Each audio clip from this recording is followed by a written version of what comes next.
Welcome to one of the last scenes of the cradle, a scene that must not lack at any cradle.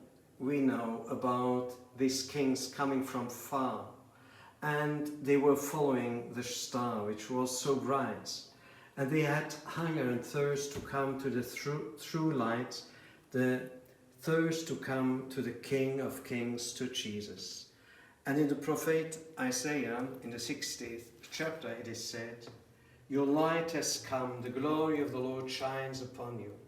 See, darkness covers the earth, and thick clouds cover the peoples. But upon you the Lord shines, and over you appears his glory.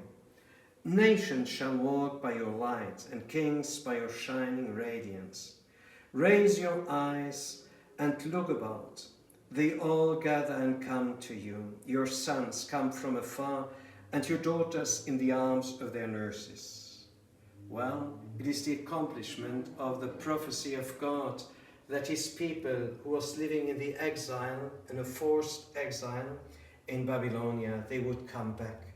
But it's also the accomplishment of the prophecy that those who exiled themselves by their free will, far from God, living in sin, like the prodigal son, whom Jesus is speaking about in the 15th chapter of St. Luke, everybody who repents, everybody who is thirsty of truth and of life and of love may come back and will come back.